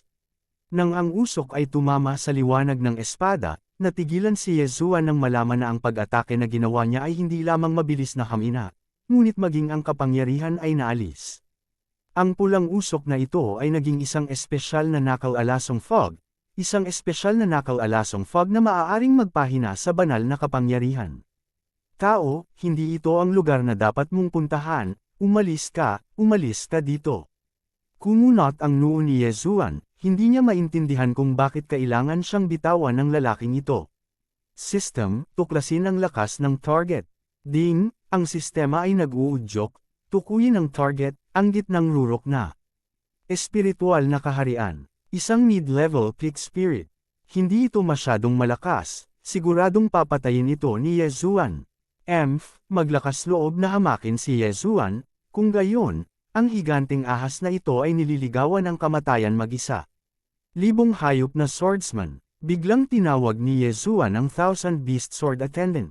Sa sandaling lumitaw ang Thousand Beast Sword Servant, ginamit niya ang sarili niyang ultimate move, Thousand Beasts. Si Yezuan ay natural na hindi nag-alinlangan, at direktang ginamit ang God-level mount para ipatawag. Sa isang iglap, lumitaw ang mga sinag ng liwanag, at isang ulo ng mga bundok na antas ng Diyos ay lumitaw sa harap ni Yezuan. 100 antas ng ginto, 32 antas ng platinum. Sa pagkakataong ito ay isang malaking pagsabog. Pista ng 1,000 hayop. Alam ni Yezuan na ang higanteng pulang ahas na ito ay maaaring hindi ganoon kadaling harapin. Sa makatuwid, nang lumitaw ang bundok sa antas ng Diyos, ginamit din ni Yezuan ang pista ng libo-libong hayop. Patayin mo ako. Malakas na sumigaw si Yezuan, iwinagayway ang kanyang kamay, at lahat ng mga bundok na antas ng Diyos ay sumugod. Kabilang sa mga bundok sa antas ng Diyos na ipinatawag sa pagkakataong ito, mayroong maraming uri, at maging ang isang basalt na banal na hayop ay tinamaan ng isang crit. Dapat mong malaman na ang Xuanwu Divine Beast ay maaari lamang ituring na ordinaryong Divine Beast sa kaharian ng mga Diyos. Gayunpaman, ang ipinatawag ni Yezuan ay nasa antas ng platinum, at ang lakas nito ay napakatibay. Kahit na si Yezuan ay naramdaman na sa Xuanwu na ito, sapat na para ilabas ang pulang higanteng ahas ng isa-isa. Bahagyang tumaas ang mga sulok ng bibig ni Yezuan. Gusto niyang makita kung paano tumugon ang pulang higanteng ahas. Tao, parang gusto mong magpakamatay, kaya't huwag hayaan ang mga halimaw na magpaputok ng walang awa. Snake Dance. Kabanata 2217 ang pamagat ng sinaunang korona. Kasabay ng malakas na dagandong ng pulang higanteng ahas, biglang lumitaw ang mga pulang sinag ng liwanag mula sa katawan nito. Sa sandaling lumitaw ang mga sinag ng liwanag na ito, agad itong naging mga pulang higanteng ahas. Bagamat sila ay lumilitaw na maliit, ang kanilang sukat ay patuloy na lumalaki. Ang dami pang nakakatakot. Sa pagtingin sa eksenang ito, biglang nagkaroon ng masamang pakiramdam si Yezuan. Pagkaraan ng ilang sandali, lahat ng nasa harapan niya ay napatunayan na hindi mali ang masamang pakiramdam ni Yezuan. Nakita ko na ang mga pulang divine power na ahas na iyon ay direktang sumugod patungo sa bundok ni Yezuan na may libong ulo na antas ng Diyos. Ang mga nakakatakot na ahas na ito ay isang paraan lamang ng pag-atake. Boom! Boom! Boom! Panipi. Sa nakakabaliw na pagsabog, si Yezuan ay hindi makatayo sa lupa, dahil ang buong lupa ay nanginginig. Gayunpaman, kahit na lumipad siya sa hangin, hindi ito ligtas, dahil mayroon pa ring enerhiya na kumakalat sa hangin. Ang magulong enerhiyang ito ay naging dahilan para hindi komportable si Yezuan. At si Yezuan, na hindi lumahok sa labanan, ay magiging hindi komportable. Maaaring isipin ng isa kung ano ang mangyayari sa mga bundok na iyon sa antas ng Diyos. Upang maging tumpak, nang ang higanteng pulang ahas ay nag-activate ng kanyang espesyal na kakayahan, ang antas ng Diyos na bundok ni Yezuan ay nasa bingit ng pagkalipol. Isang galaw lang, ang hukbo ni Yezuan na may libu-libong ulo na antas ng Diyos ay umaakyat, pati na ang Thousand Beast Sword Attendant, ay ganap na nolipol. Paano kaya yun? Natigilan si Yezuan, hindi niya maintindihan kung bakit nangyari ito. Haha, tao, naiintindihan mo na ba? Ang Medicine King Valley ay hindi mo mapapasukan ngayon. Kung gusto mong pumasok sa Medicine King Valley, kailangan mo munang makakuha ng mas mataas na titulo. Ano ang ibig sabihin? Ano ang pinagsasabi nitong lalaking ito? Habang mabilis na umatras si Yezuan, iniisip din niya ang tanong na ito. Ano ang gustong sabihin ng pulang higanteng ahas na ito? System, anong nangyayari dito?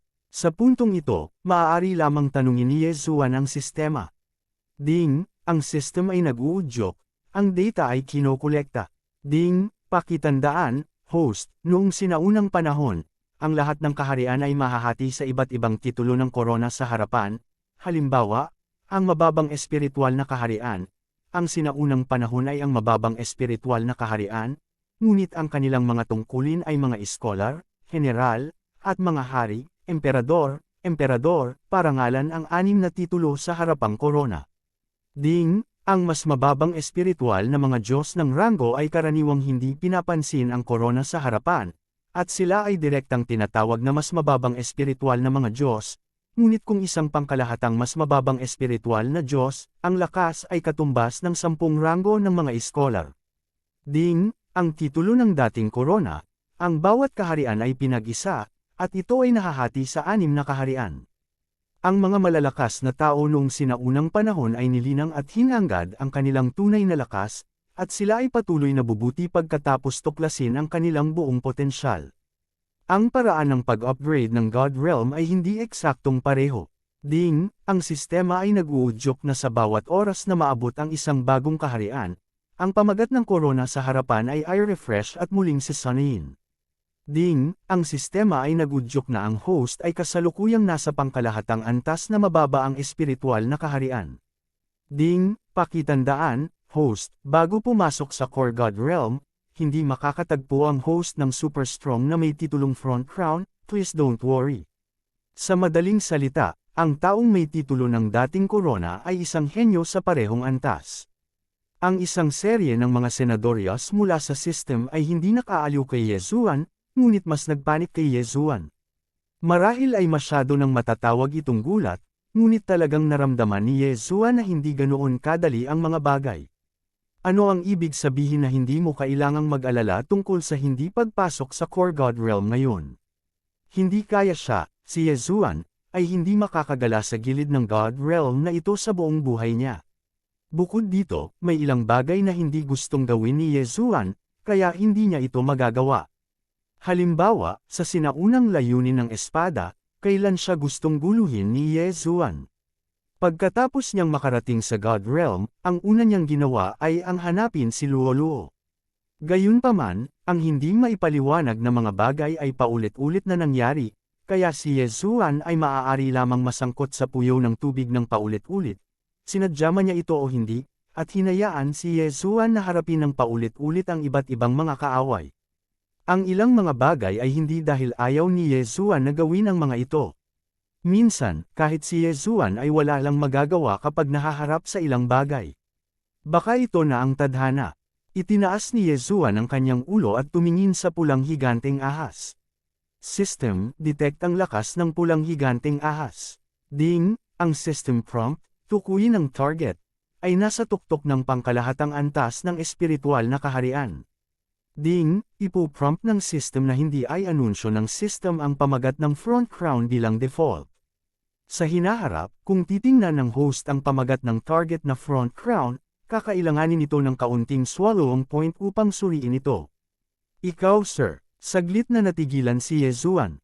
Medyo nalungkot siya dahil bigla niyang nadiskubre ang titulo ng Front Crown, pero ngayon ay sinabi sa kanya ng system na kahit ang pag-detect ng titulo ng Front Crown ay nangangailangan ng pagkonsumo ng DevR points.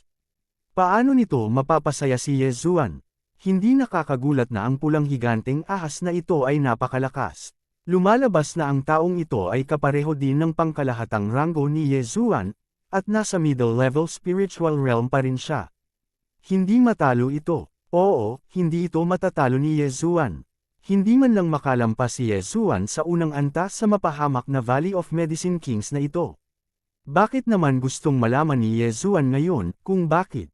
Bakit kaya makapasok ang ibang tao sa Medicine King Valley, ngunit hindi maaaring lumipat sa kanya si Yesuan? Ding, ang sistema ay nag-uudyok, ayon sa mga record ng pamana ng sinaunang Diyos na Emperador, ang ilang mga espesyal na paraan ng pagpasok ng lihim na kaharian ay automatikong magbabago ayon sa pamagat ng dating korona. Ibig sabihin, kung ang host ay may titulo ng dating korona, kung gayon ang channel na pinasok ng host ay magiging iba sa iba. Nakikita ko, sa wakas ay naunawaan na ni Yesuan kung bakit maaaring pumasok ang iba, ngunit hindi niya magawa. Dahil napakalakas na ni Yesuan sa iisang kaharian, kapag nakatagpo ng isang espesyal na lihim na kaharian, iba ang pakikitungo kay Yesuan. Sa oras na ito, sa wakas ay naunawaan ni Yesuan na ang kaharian ng mga Diyos ay malayo sa pagiging kasing simple ng anumang kaharian na nakatagpo ni Yesuan noon. Ang kaharian ng mga Diyos ay mas komplikado, at mas komplikado. Sa kaharian ng mga Diyos, ang lakas ay iginagalang, at ito ay makikita sa sukdulan. Kahit na ito ay iisang kaharian, ito ay mahahati sa 6 na antas, ito ang kaharian ng mga Diyos. Marahil, ang God Realm na alam na ngayon ni Yesuan ay ang totoong God Realm. Noong sinaunang panahon, anong uri ng pag-iral ito? Sa malayong sinaunang panahon, gaano kalakas ang mga powerhouse na iyon? Si Yesuan ay walang kahit katiting na tiwala sa kanyang puso ngayon, at hindi niya napagtanto hanggang ngayon na marahil siya ay pulaka sa ilalim ng balon noon, at ang kanyang nakita ay napakaliit. Ang higanteng pulang ahas, ang Valley of the Medicine King. Maghintay, darating si Yesuan upang hamunin muli maya-maya. Pagbalik niya, papatayin niya ang higanteng pulang ahas gamit ang sarili niyang mga kamay. Masasabing ang nangyari sa pagkakataong ito ay nagpalungkot sa kanya ni Yesuan. Pulaka sa balon. Sa hindi inaasahang pagkakataon, isang araw, si Yesuan mismo ay magiging ganoong buhay. Ding, ang system prompt, congratulations sa host para sa pagtuklas ng titulo ng dating corona at pag-activate ng title system ng God Realm. Ding, ang sistema ay nag-uudyok, ang host ay nanalo ng titulo, ang explorer ng mga Diyos. Ding, ang pamagat ng God Realm Explorer ay magdaragdag sa pagkakataon ng host na makatuklas ng mga sekreto sa antas ng Diyos. Ding, ang sistema ay nag-uudyok, ang host ay nanalo ng titulo, Sinaunang Apostol.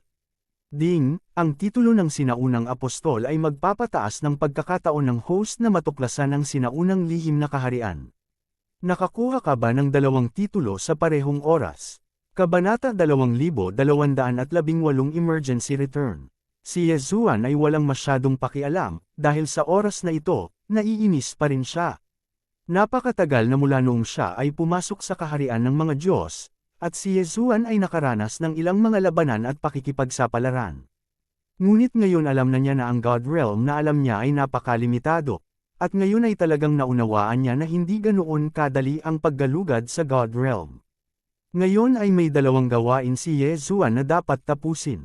Ang una, syempre, ay upang mahanap si Luo-Luo. Ang pangalawa ay ang muling pagtatayo ng pananampalataya. Sa wakas ay naunawaan ni Yesuan kung bakit nagkaroon ng ganoong gawain ng muling pagtatayo ng kanyang pananampalataya. Dahil ang kasalukuyang God Realm ay talagang mas mahina kaysa sa sinaunang God Realm, at lahat ng mga misyon na ito ay napupunta kay Yesuan. Sa kanyang hinaharap na daan, marami pa ring hindi alam na naghihintay para kay Yesuan, na hindi talaga maiisip ni Yesuan. Gumalaw ang figure ni Yesuan at direktang bumalik sa Valley of 10,000 Beasts. Pagpatay, nakakabaliw na pagpatay, tila ang palagiang pagpatay lang ang makakapagpatahimik kay Yesuan. Malalaman niya ang ilang bagay sa malaot madali, ngunit kapag nalaman niya, pakiramdam ni Yesuan ay napakawalang kapangyarihan at hindi komportable. Tuldok. Sa araw na ito, kinakatay pa rin ni Yesuan ang mga divine beast sa Valley of 10,000 Beasts. Ang mga bangkay ng hindi mabilang na mythical beast ay ilang beses na nilamon ng kaharian ni Yesuan. Ding, ang host ay nakalusot, at ang kasalukuyang ikalimang baitanggit ng espiritual na kaharian. Itinaas na naman ba? Gayunpaman, hindi nasiyahan si Yesuan na mag-upgrade sa kanyang puso, dahil ang titulo ng corona sa harapan ay tila isang malaking bato na dumidiin sa kanyang puso. Biglang lumitaw ang isang sinag ng liwanag sa tabi ni Yesuan. Pagkatapos, nagpakita si Feiyan sa harap ni Yesuan. "Girl, bakit mo ako hinahanap?" Nang makita si Feiyan, sa hindi malamang dahilan, medyo kumalma si Yesuan. Guro, ang 5 Hallmaster ay humiling sa maliit na babae na ipaalam sa anak na ang sinaunang sword intent ay madalas na nagbago sa mga araw na ito. Kung maaari, mangyaring bumalik at tingnan muna. Okay, alam ko. Tumango si Yesuan. Hindi ko inaasahan na ang layunin ng sinaunang espada ay nais na magkaroon ng isang bagong aksyon ng napakabilis. Senador Luo, halika rito. Ang Diyos na Haring Senador Luo ay palaging nasa tabi ni Yesuan, ngunit wala itong silbi kay Yesuan. Hindi alam ng Diyos na si Haring Senador Luo kung ano ang gagawin ni Yesuan, ngunit agad siyang lumapit kay Yesuan. Sa panahong ito, nakita rin niya ito. Si Yesuan ay talagang hindi masama, ngunit madaling lapitan. This is your Godhead fragment. You will be free in the future, and you should cultivate well. The gods are not as easy to mess as you think. Kung wala kang lakas, kahit hindi kita patayin, mamamatay ka lang sooner or later. Pagkatapos magsalita ni Yesuan, itinapon niya ang mga tipak ng Diyos ni Senador Luo, at pagkatapos ay tumakas kasama si Feiyan. Tiningnan ni Senador Luo ang fragment ng Godhead sa kanyang kamay, iniisip ang mga salita ni Yesuan, at ilang sandali, natigilan siya doon. Siyempre, kung ano ang mangyayari sa kanya sa hinaharap, hindi ito makontrol ni Yesuan. Si Yesuan at Feiyan ay napakabilis. Pagkatapos ng lahat, ang bagay ng sinaunang layunin ng espada ay palaging nasa puso ni Yesuan. Hindi nagtagal, bumalik si Yesuan sa Enchanted Fishman Island. Sa kabutihang palad, walang pagbabago sa sinaunang layunin ng espada ngayon. Nang bumalik si Yesuan sa Demonized Fishman Island, nagulat ang lahat sa bilis ng pag-upgrade ni Yesuan. Paano ito posible? Umalis si Yesuan, ngunit wala pang 2 taon. 2 taon. Sa kaharian ng mga Diyos, hindi ito dapat banggitin, ngunit wala pang 2 taon, na-promote na si Yesuan sa pang-5 ranggo sa gitnang espiritu. Napakalaking bilis ng pag-upgrade. Nagbago ang tingin ng lahat kay Yesuan, ano ang henyo, ito ang tunay na henyo. Sa hindi malay, lahat ay mas magalang kay Yesuan. At mas excited pa ang Fifth Hall Master. Si Yesuan ay kanyang disipulo, at ang mga nagawa ni Yesuan ay ang kabisera ng kanyang pagmamalaki. Anong nangyari? Anong nangyari? Sa sandaling bumalik si Yesuan, hindi siya nag-antala at direktang nagtanong sa mga tao.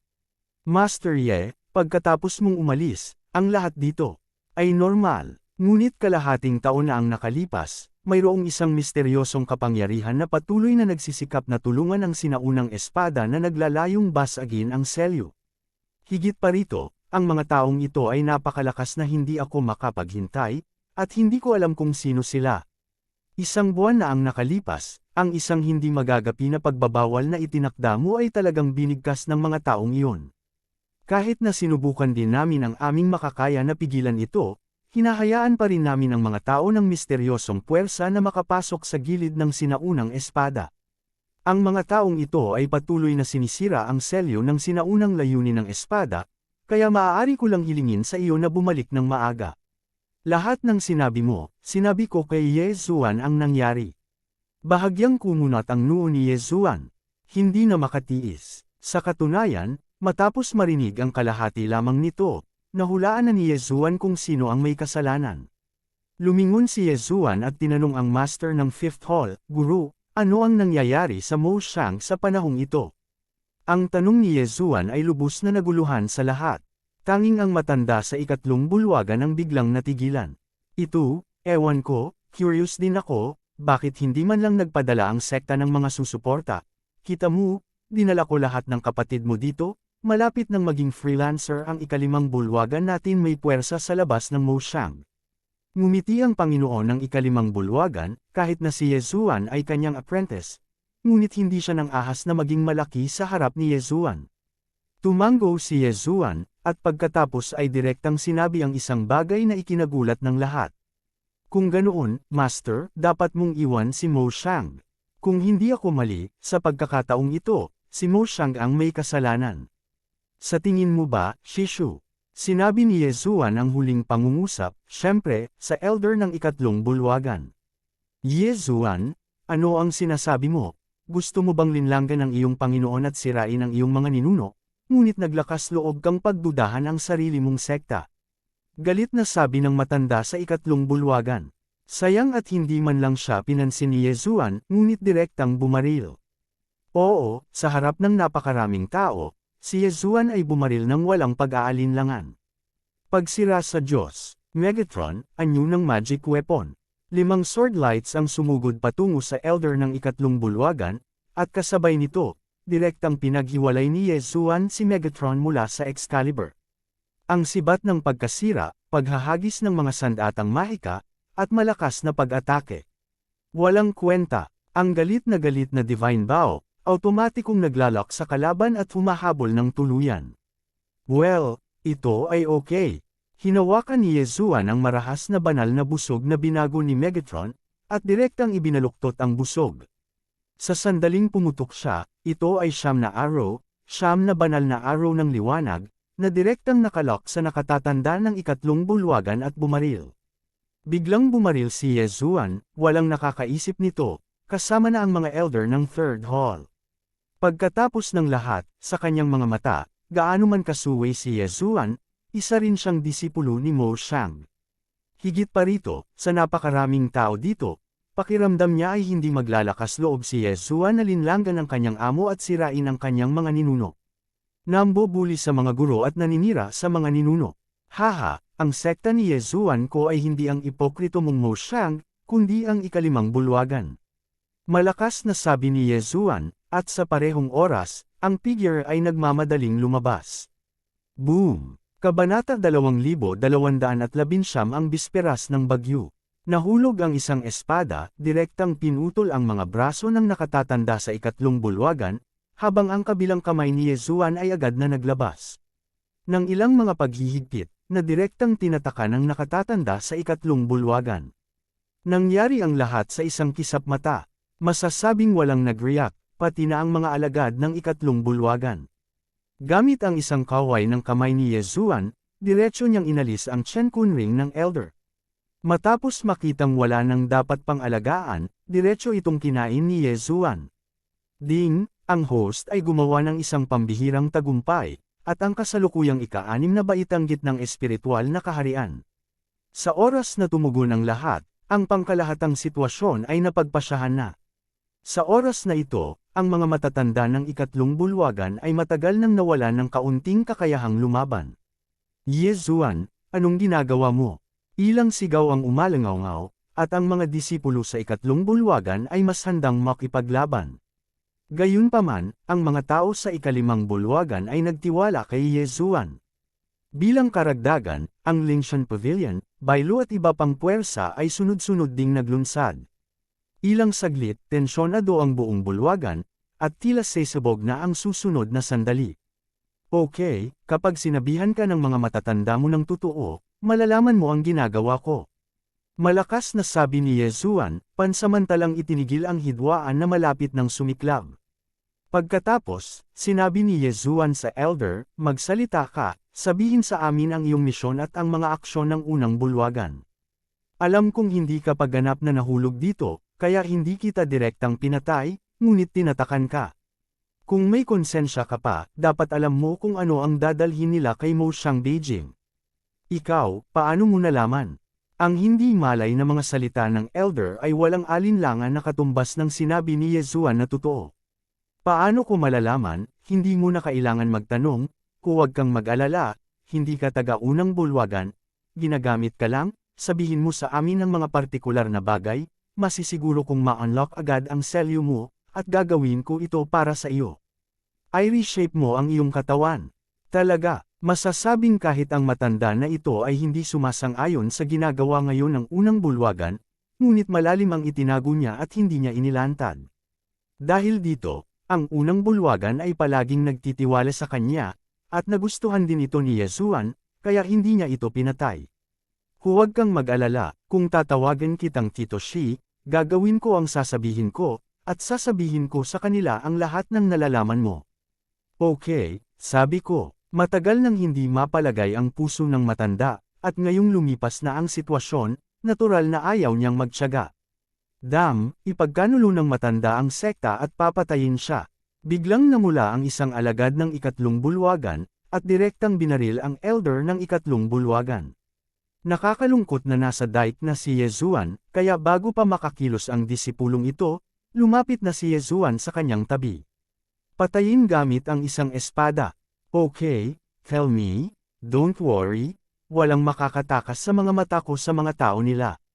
Okay, Yezuan, bagamat hindi ko alam kung paano mo nalaman, hindi mali ang iyong hula, kahit na gusto mong palayain ang mga demonyong Murloc na ito at ang sinaunang layunin ng espada sa simula, o ngayon ay sirain ang selyo, ayos lang. Mula sa unang bulwagan, sa madaling salita, ang lahat ay nabalisa sa isang iglap, at hindi nila naisip na ang pinagmula ng lahat ng mga bagay na ito ay talagang nanggaling kay Mo Xiang. Hindi ko alam kung ano ang eksaktong nangyayari, dahil maaari ko lang gawin ang sarili kong gawain. Ang gawain ko ay humanap ng paraan upang magdulot ng kaguluhan sa sibil. Sa kasamaang palad, ang iyong mga pamamaraan, Yezuan, ay masyadong matalino, kaya ang aking gawain ay hindi kailanman naging matagumpay. Yezuan, at lahat, pinakamahusay na maghanda sa iyong puso. Sa katunayan, natuklasan ko na ang unang bulwagan ay tila kinokontrol ng isang misteryosong puwersa. Boom! Hindi pa tapos magsalita ang matanda, bigla itong sumabog at namatay. Malinaw, hindi ito ang kanyang orihinal na intensyon, ngunit isang puwersa ang kumokontrol dito. Dam! Galit na galit si Yezuan, kumislap ang kanyang anyo, at direktang sumugod siya sa mga disipulo ng Third Hall of Shadows. Ngayon lang, isang misteryosong kapangyarihan lamang ang nag-iba-iba sa mga disipulo ng ikatlong bulwagan. Makatitiyak si Yezuan na ang pagsira sa sarili ng elder na ito ay dahil sa mga kamay ng taong ito.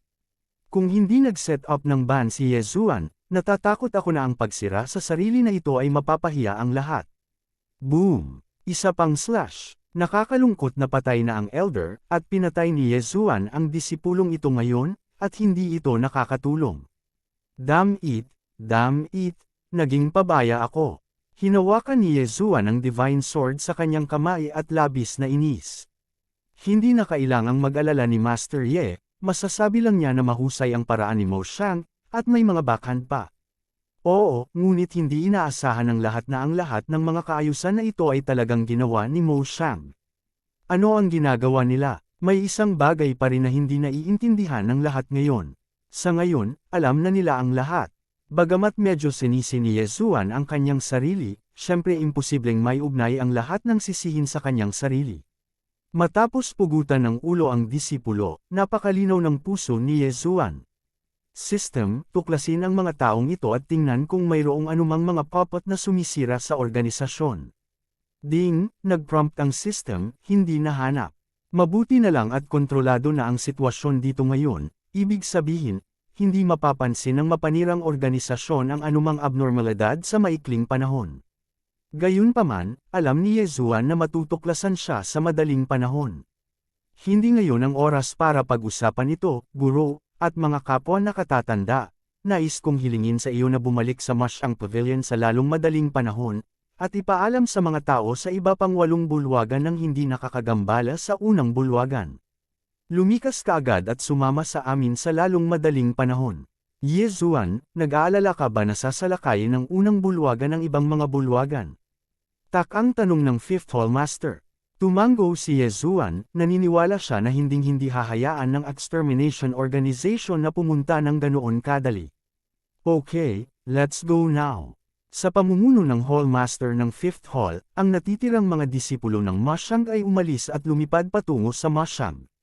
Sa oras na ito, muling tumalikod si Yezuan at sinabi kay Ling Xuanch at sa iba pang makapangyarihang tao, ang masasabi ko sa iyo ay hindi lamang ang unang bulwagan ng Masyang ang kinokontrol ng mahiwagang puwersang iyon. Ngayon, dapat mo ring agad na i-dispatch at dalhin ang lahat ng puwersang mapagkakatiwalaan mo dito. Tandaan, may mga pangunahing target na may kaunting hinala, kaya huwag mo silang hawakan, at huwag sabihin ang iyong mga layunin. Kung ito ay isang huling paraan, sasabihin mo na ang selyo ng sinaunang layunin ng espada ay maluwag, at kailangan natin ang sama-samang pagsisikap ng lahat upang mabilis na makaalis at makabalik. Natatakot ako na wala ng gaanong oras para sa atin. Sige, punta na tayo dyan, Master Ye, ingat ka. Umalis ang lahat, at alam ni Yezuan na ang biglaang paggalaw na ito ay nagtulak sa kanya sa isang bagong puyo ng tubig. Gayunpaman, may ilang bagay, dahil alam niya si Yezuan, hindi niya ito maaaring baliwalain. Kung wala siyang pakialam, natatakot ako na ang pinakamaraming daan-daang kaharian ay mahuhulog sa kaguluhan, at hindi mabilang na mga tao ang mamamatay. Hindi ito ang gustong makita ni Yezuan, kaya ito lang ang magagawa ni Yezuan. Sa isang iglap, hindi mabilang na mga tao ang lumipad palabas ng buong kampo, at wala pang 100 tao ang natitira sa kampo, ngunit walang pagpipilian si Yezuan kundi gawin iyon. Kabanata 2226 na karakter na mantra. Babae, tingnan mo sila, kung may kainahinala, sabihin mo agad sa akin, at palalakasan ko muna ang bansil sa sinaunang sword intent. Sige po sir, ingat po kayo. Tumango si Feiyan. Hindi nagtagal, si Yezuan na lang ang natitira sa buong kampo. Lakas. Ngayon, kailangan ni Yezuan ng higit na lakas. System, maaari bang ang mga espesyal na bagay na nakuha ko sa sinaunang 10,000 Beast Pavilion ay may mga materyales na magagamit para mapahusay ang lakas? Sa panahon ng paglilitis, si Yezuan ay nakikipaglaban araw-araw, at pagkatapos lumabas, ang mga bagay ay sunod-sunod na nangyari. Hanggang ngayon, nasuri ni Yezuan ang kanyang mga nadagdag. Ding, na-upgrade na ang system, at naisama na ngayon ng host ang Flower Spirit Sword Attendant. Kung gayon, mag-fuse tayo. Kahit na ang Flower Spirit Sword Attendant na ito ay maaaring hindi makapagdala ng maraming lakas sa pakikipaglaban kay Yezuan, ngunit ngayon, dapat pahalagahan ni Yezuan ang kahit kaunting lakas ng pakikipaglaban. Ding, magsisimula na ang pagsasanib. Ding, matagumpay ang pagsasanib, pagbati sa host sa pagkuha ng Flower Spirit Sword Servant. Ding, congratulations sa host sa pagkuha ng healing ability na taglay ng Flower Spirit Sword Attendant. Si Yezuan ay wala sa mood na magmalasakit sa ibang mga bagay. Ngayon napagpasyahan niya na kung ang mga espesyal na materyales na ito ay hindi makapagbibigay ng aktwal na halaga kay Yezuan ngayon, lalamunan silang lahat ni Yezuan.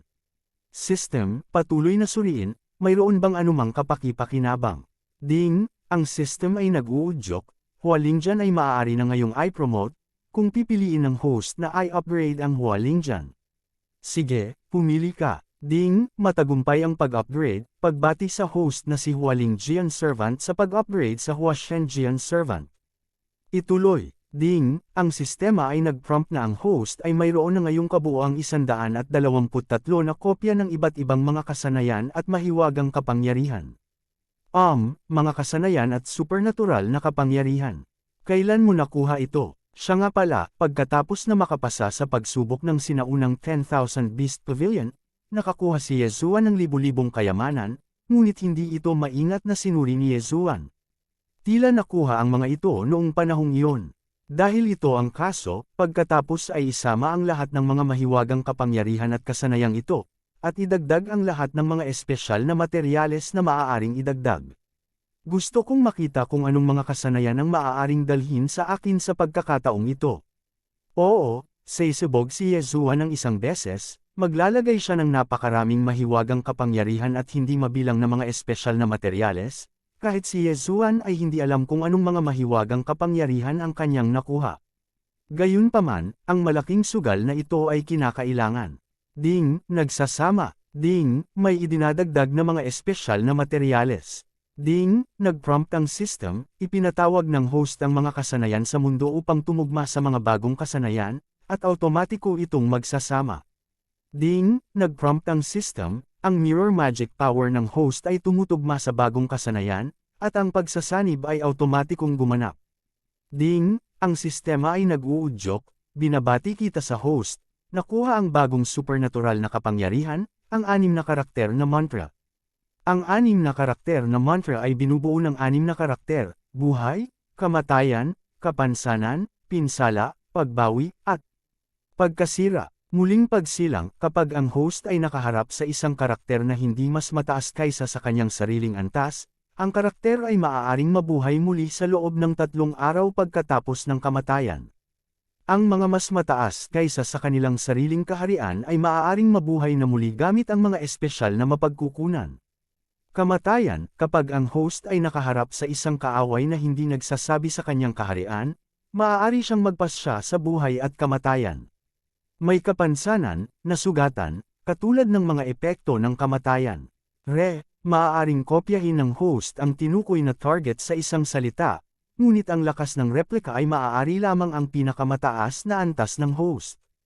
Pagkasira, pakitandaan, host, na ang supernatural na kapangyarihang ito ay ang pinakamataas na antas ng 6 na karakter na mantra. Sa tuwing gagamitin mo ito, kailangan mong magbayad ng malaking presyo. Ang supernatural na kapangyarihan na ito ay isang upgraded na bersyon ng salitang kamatayan, at isang salita ang maaaring matukoy ang buhay at kamatayan ng isang bloodline. Makapangyarihan, napakalakas ng kasanayan. Bagamat nagbayad si Yezuan ng malaking halaga, ang gayong pakinabang ay talagang nakakagulat kay Yezuan. Literal na buhay at kamatayan. Si Yezuan ay isang walang talo na pag-iral. Ito ay napakasimple at malinaw, ngunit mayroon itong makapangyarihang supernatural na kapangyarihan, na siyang pinakaangkop na supernatural na kapangyarihan para kay Yesuan. Ang pinakamahalagang bagay ay ang mahiwagang kapangyarihang ito ay walang anumang oras ng paglamig, na sadyang nakakatakot. Gustong makita ni Yesuan, kung darating ang extermination organization para dalhin ang kanyang galit. Ding, sinenyasan ng system na may mga espesyal na materyales na iniwan ng host, at ang mga kondisyon ay hindi sapat at hindi magagamit. Dahil hindi ito magagamit, pagkatapos ay lamunin ito. Direktang nilunok ni Yesuan ang lahat ng kanyang mga materyales sa isang kagat. Ding, ang host ay gumawa ng isang pambihirang tagumpay, at kasalukuyang isang first class na espiritual na kaharian. Oo, ang paglamon ni Yesuan sa pagkakataong ito ay direktang nag-promote sa kanya sa pinakamataas na espiritual na Diyos. Masasabing si Yesuan ay lubos na nasisiyahan sa pag-upgrade mula sa panglimang baitang middle-level spirit realm patungo sa first-grade high-grade spirit sa isang hininga. Inayos ni Yesuan ang bilang ng mga pagbabawal ng sunod-sunod. Alam niyang kahit ganoon karahas na paalala ang ibinigay ng manager, hindi niya mapigilan ang sinaunang sword intent na nasa harapan niya. True God Realm, itong sinumpaang sinaunang sword intent, ay True God Realm. Masyadong malaki ang agwat, maliban sa paghiram ng kapangyarihan ng selyo, si Yesuan ay walang paraan upang harapin ito. Tuldok.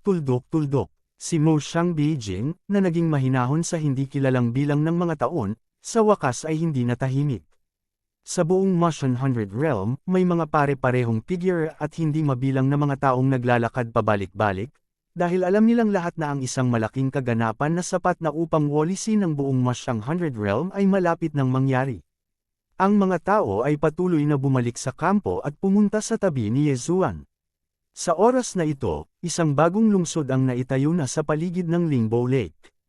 Sa kasamaang palad, ang reputasyon ay hindi masyadong maganda, dahil ito ay tinatawag na isang traidor dito.